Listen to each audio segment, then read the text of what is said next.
Tim. What's going on? A whole lot. Tell everybody who you are, where you from. Damn, low key.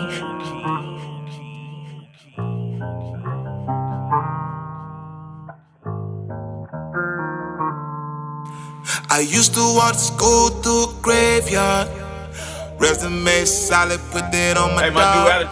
I remember when I saw my first A-ball. It was on top of the hill by the graveyard. Yeah.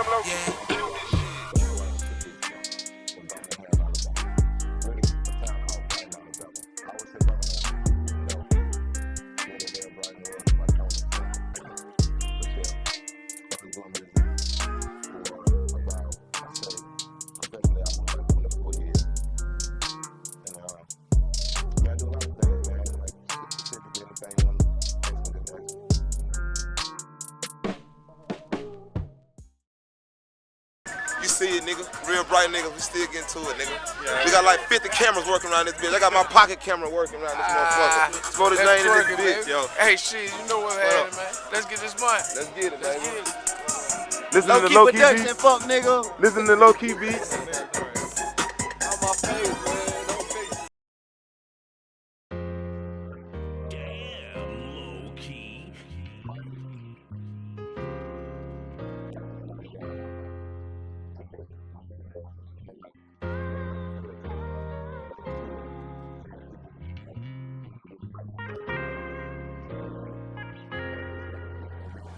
Damn low, can you kill this shit?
Up next, we got my boy, all the way from Alabama, man. I don't like even saying Alabama because I'm a Georgia boy. You know what I'm saying? Go Dogs, man. Go Dogs, man. You know what I'm saying? He always talking shit to me, man. But, you know, this is my country cousin. I'm his country cousin. And we gonna do this shit together, man. Y'all make some noise for Attitude one time. Hey. And by the way, he wrote Promiscuous Girl, a #1 hit in America. Y'all see somebody on, yeah, he wrote Promiscuous Girl with Timberland. #1 hit, we got somebody that went #1 for real, in the building. Some real shit. Real #1 check in the building, man. What's up, motherfuckers? I'm high as hell. Let's get it. He wake up in my Hellcat. Police think I sell crack. Make the work disappear, but I know where my scale at. Bitch, I'm the landlord. Pussy, I ain't paying for it. Stuck a host with iPhone, ratchet host with Android. All aboard my convoy, poppin' S like Altoid. She asked for some paper, I said, baby, ask your man for it. He don't get the job done, I told her I'm the man for it. Suck me while I'm driving, maybe skeet out on the dashboard. Yeah. First album come, tell us about your first studio session. How'd you go to your first studio? Where was that at? Man, I'm gonna tell y'all some funny shit. Like, my first studio sessions were like, so now, after my cousin showed me how to rap, I don't got no equipment. So I would take I used to take headphones and break them so I could use one side of the mic. I got this little double deck thing, like I used to look like the old karaoke machines. They had a double, anything with a double cassette tape. Me and my homies, we go down there, I would find a beat. I'll never forget, we took Dre Day from Dr. Dre. And if anybody heard the song, they know the beat loops for a long time at the beginning. Anyway, I would pause tape that shit to like 3 minutes. Make sure it's paused and shit, like make sure my pauses and my punches was right. Didn't even know like the level of like looking back, I don't know where in hell I know how I was doing that shit then. But anyway, and we would record on that kind of shit. Those were my first sessions, like you want to be truthful. And I wish I could find that shit, because that shit was hard. But like, I didn't really start going into studios until around, I would say 95. I got kicked out of high school and shit. By this point, I'm really rapping. Now, at this point, that's all I'm known for in the whole city around. I'm known for rapping. So when I got kicked out of high school, we moved we was living in Hewittown. We went to Hewittown High School, and Mr. Sweeney, I made it, by the way. I left kicked out of Hewittown. We moved back to my hood, Brighton, but a different part. And on this particular, where we lived at, it was a studio at the end of the street called Chip Records, but I'd never been in a real studio before. So, I'm gonna tell this story, it's kind of long, but I met this guy at the store across the street from the studio. His name was Damian Dane, a songwriter who's been in a group with a girl that was like very big back in the day. He heard me buying some blunts at the store, and he asked me, can I get him some weed? I was like, yeah, I'll get you some weed. And he said, when you go get the weed, come back. I'm in that studio across the street. And I've been living on here for a minute, and I've been looking at that studio. I want to go in a real studio, you know? So finally, I go get the weed, I'm right, I get the weed, come back. I go in the studio, they let me in there, and I walk in this bitch, it's a big studio. You know what I'm saying? It's like dope. And I just remember them saying, after they smoked the shit, they was like, hey, you say you can rap? Let me hear you rap. I rap for them. I would eventually go on to sign my first record deal ever with Chip Records, and put out my first album, Serious Times, with produced by my homeboy KK. And from that point, I knew it was over with. Like, I knew I wasn't going back. Like, I put out that shit. I was like the first person from my city to ever put out a whole album. Like, I got CDs, I got tapes, posters and shit. Wasn't about doing that shit like that back then. What's happening? How y'all doing? My name is, they call me KK, but you know, been doing this shit for a while.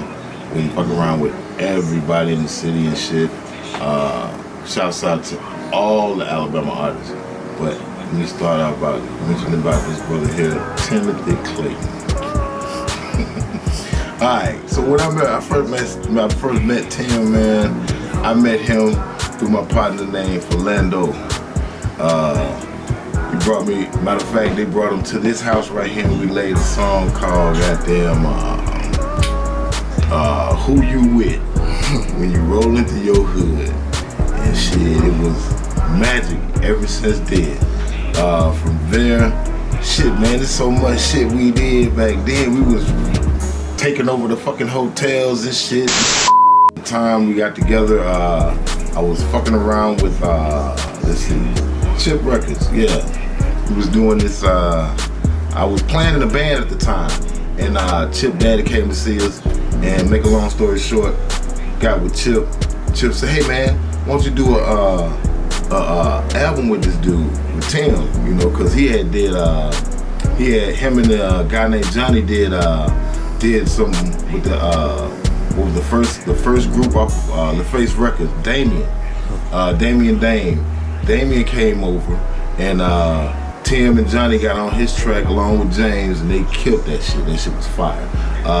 But Chip was like, hey, y'all go in there and cut an album. And it was on from there. Serious Time was born, man. You know what I'm saying? We got with everybody who we thought that was the shit. You know what I'm saying? And we just went in hard. It was like, we went in, man. Like, if you gotta work, if anybody out here got a work ethic, that motherfucker attitude, that some bitch got a work ethic. And if you ain't on that level right there, you ain't doing shit. For real. Like, you playing with yourself. Like, I think nothing that's gonna change your life in a major way, in a good way, right? It's not gonna be easy. It's not gonna come easy. So, to whom much is given, much is expected. You know what I mean? So, you know, I think that sums that up. Like, if you get a big position, a big job, big anything, big break, it's gonna come with a lot of responsibility to keep it. You know what I mean? Right. So, you know, expect that. I think, you know, we should expect that as people, period. You know what I mean? Whether you got a job at McDonald's, you go from fries to being a manager. Now you thought you was complaining about had to stay 30 minutes over. Now you got to stay at the end of the night after everybody gone and do all the paperwork. You know what I mean? Right. With that manager job. So I mean, it goes from that to any other scenario, man. Get a lot, do a lot. You have to do a lot to keep it. Damn low key, you killed this shit. Probably one of my best bodies of work ever. So me and Low Key go back so far. Like I've known Low Key since he was 12 or 13. Like we from the same street. Like I told you, I live like on the valley. It's called a hill. I'm on one part of the hill. You gotta go way down this part of the hill, go back up the hill. Well, actually, Low Key lived in the dip of the hill. He was like, well, yeah. So like, but the same street, McLean Street, be right on. And yeah, man, like over the years, me and Low Key just had a relationship once I found out about him, and everybody would tell me like Low Key. So I kind of like scooted him on my wing, and I took him to Center Street. It's where I told you about my boy Wade Somerville, where we had already started as label. We put out a couple projects and shit. So Low Key was like the next generation. I'm in Atlanta now. We honing the next level, the next chapter of whoever around us. And so Low Key grew up and became the Low Key is today, right? So, but during that time of me writing, doing shit, I was over here doing my own thing. Low Key we both had learning to do. We had to grow up and be men. We was always friends, so like, you know, life, highs and lows, we go through shit, you know what I'm saying? So, I think in the midst of both of us growing up and shit, we weren't talking for a couple of years and shit. Like, I hadn't talked to him in a while. And then, pandemic, around the time, a little bit before that, but like, around 2020 when the pandemic hit, I just kind of like started like working on new music. I just started going hard. Like I built the studio in my garage and shit. I started going hard, just doing music on my own. You know, I mix and do a lot of shit myself. And I put out a project. So Key heard it, and like we got a group chat. We'll be on like Google Duo and or FaceTime, or Instagram, whatever. Like, but we be on that shit and like. One day we was on a call and Low Key was just like, man, you know, we really haven't been talking like that, right? So we had this in the group chat and he was like, yo, man, I want to produce an album for you. And I was like, shit, let's go. And so a couple days later, he sent me like 10 beats, 11 beats. I did every one of them beats. Not one of them did not get recorded on. Like, so when you listen to the album, there's no, like, it's 16 songs on the album.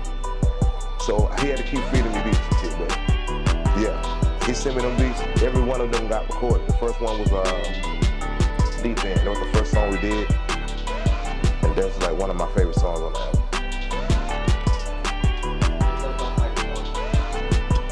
I-20, that song right there was very special. You know, my mama passed last year, September 2020. September 20th, 2020, I'm sorry.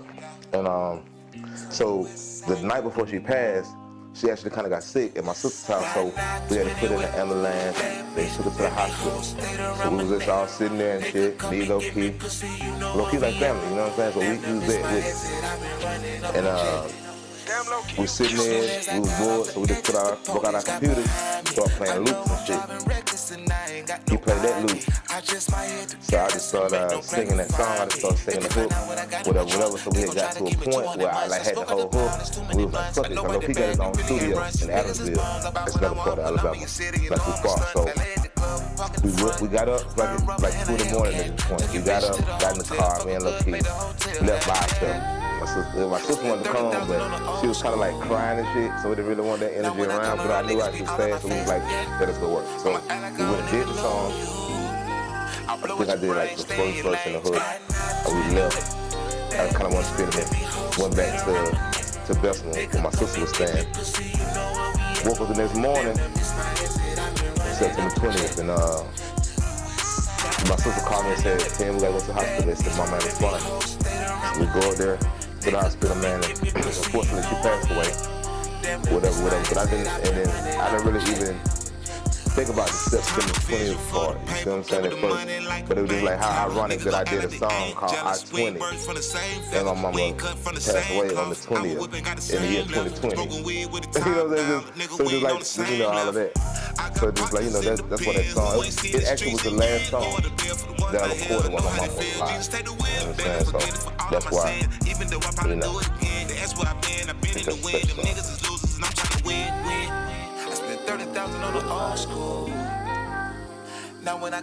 Housing Rose is like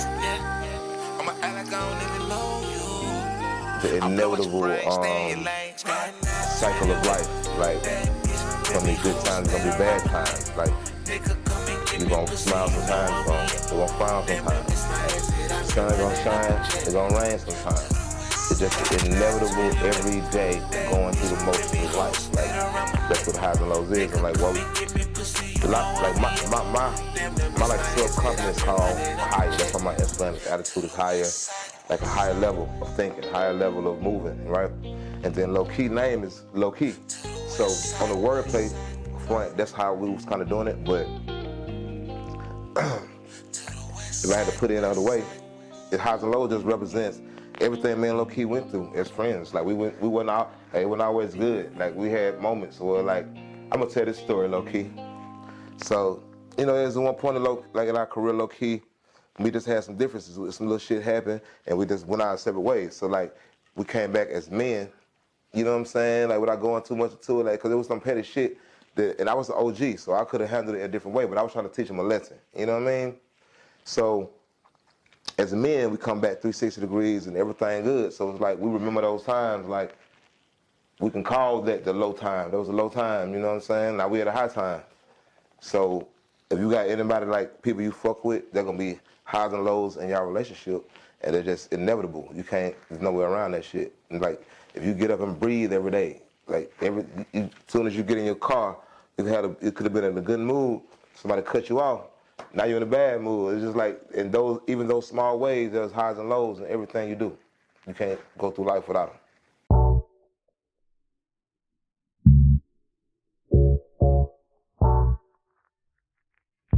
Damn Low Key, you killed this shit. This is Wade Somerville, owner and CEO, every motherfucking thing for Center Street Records. I met Tim. We was very early in the process. All recording was analog beforehand, but now he was moving to digital where you could buy the shit, put it on computer. We had this we called him the Wizard, named KK, Kevin Niles. He can do anything. The baddest engineer I know. He brought a dude over there with him called Attitude. So they went in the studio, it was a room in my house. They was in there writing a song. He wrote a song called Loser. That was the baddest fucking song I ever heard, man. It was like I don't know, it was like playing backyard football and fucking Bo Jackson walked up. That's how it felt. And I was like, how is this motherfucker not rich? So we sat down, I said, I'm gonna do what it takes to get these motherfucking studio running, and your ass gonna come by and rap every day. You can stay here. But he had a place and he always had a ride because he got the gift of gab. I don't care what y'all say. Tim Clayton never stuck. Attitude ain't never stuck. That motherfucker is never stuck. You can put that son of a bitch out in Alaska by itself, he ain't stuck. But anyway, so it became, 10 or 12 dudes over there every day. You had to fight to stay in the house. It was fucking, it was first come, first serve, and if your ass wasn't no good, your ass didn't come back. And there was a lot of dudes over there, a lot of fire, iron sharpens iron over there, and Tim, he flourished in that atmosphere, man, for that year, probably a year and a half. And back then they didn't have social media, so the only way to get your name out was to go downtown and fucking battle strangers. For real, like fucking 8 Mile shit. And he was the king of that shit. I mean, he won the crown over there. Then something happened between him and the other side. Some of these little beastie boys, motherfucker. I think Tim robbed him. I think he robbed him of some weed or something. They was too scared to fight back. But anyway, he was too big for the city of Birmingham, so he had to go to Atlanta. He went over there with a friend of mine, Nocturnal. Shout out to Harold. He went over there and lived on his couch, man. Ended up meeting the right people, doing what he does. Bam, next thing you know, the motherfucker writes a song for Nelly Furtado. It blows up. His entire life changes. But most of my stories are gonna come before that. Like, I got a story where one night we had a show, and we was coming back from the show. We was pulling out. We was at the Conoco on 4th Avenue in Bestman. Cause Center Street was right up the road, so that was the closest gas station. We pulled in there and just did a U. Came back out, and as we was coming out, I seen the Bestman police. That motherfucker's eyes was big as baseball. Because of my car, I had a Cutlass at the time. That bitch was flip-flop with a peanut butter top. That's when 20-inch rims just came out. That motherfucker was clean. And attitude looked like a fucking superstar over there in the driver's seat. And then I'm a white dude driving. He has no idea I lived in Burstall for 30 fucking years. But seeing all that, he busted a U-turn and got behind us and hit the lights. Attitude, so man, I got fucking warrants. And I was like, oh, that's fucked up. So the dude got out, the cop got out, and went over there to Attitude side, and he was like, let me see your ID. And I was like, I leaned over Attitude with my insurance and shit, and I said, here's my proof of insurance. He said, I ain't talking to you. So Attitude gave him his license. And back then we had them Nextels, so Tim got on the Nextel and he started telling everybody at Center Street, man, we got pulled over, I got fucking warrants, man, I can't go back to jail. The next day, I'm serious, the next day that motherfucker had to do something. He had to be in Bestman or Los Angeles. I mean, he had to be in Atlanta or Los Angeles somewhere. And he was finna go to fucking jail. This is broke attitude, this is no money attitude. This is shit can't go wrong with this meeting. So after he gets through talking to them and they're telling him not to run and all that shit, you got too much at stake right now. He gets pissed off. So when he gets through talking to them, he's mad as fuck. And he says, well, y'all motherfuckers gonna get me some bonds since y'all don't want a motherfucker to run. And that shit insulted me. I was like, you can run, motherfucker. I don't give a fuck if you run. Run. You can run right now. He was like, all right. So sure enough, dude came back over to his side with his license and said, get out the car, son. You got warrants. You don't have to go with me. So they got out the car and he grabbed it in one hand. He was looking around all cocky and with the rabbit behind his back. Tim busted out on his ass. And they was running around the trunk of my Cutlass, man. $5,000 paint job. Dude, some of the bitches was screeching and keys and fucking flashlights banging on that motherfucker. I wanted somebody arrested for that shit. But Tim he beat him off the jump. I mean, it was over with off the jump for real. And the cops started yelling, "I'm gonna shoot you, I'm gonna shoot you." But he never had his hand on his gun. But that fucking fool Tim, that motherfucker said, "I'm gonna shoot you, I'm gonna shoot you." Attitude said, "Don't shoot." While he was running. Then he hit the railroad tracks and looked like he was trying to dive through the pavement. Like he hit the ground like his purpose was trying to dive through the fucking pavement. Pants all around his ankles. This motherfucker jumped up like a cartoon, pulled his shit up, and was gone. When I say gone, I'm talking about the fastest human being I ever seen. Y'all don't sleep on Attitude.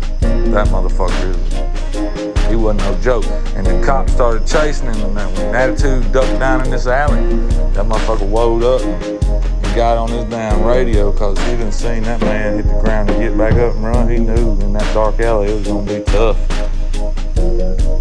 So they all came to my house, and they was pressuring me on it and trying to, we done dealt with them motherfuckers our whole lives, so we finally got him out of there. Tim hit him up on the next tail. They swooped down back through there in the alley, and he got out from under somebody's shed. They took that motherfucker to Atlanta. I think he got a plane and went to fucking Los Angeles the next day. But yeah, that was the shit we was doing way before the awards and the plaques and shit. So it's fun to see shit work out for Attitude, man. I always been pulling for him, and you know, when he left Atlanta, if I was willing to go with him and stay on couches like he was and hustle and grind every second of every day for every meal and all that shit and sacrifice everything I had here, girlfriend, family, all that shit, I'd be right there beside him everywhere he went. But that's what a lot of people mistake. You got people with talent that won't put it on the line. You got people that'll put it on the line without talent. Very few times do you find somebody to put it on the line and have talent. So the boy from Brighton done good.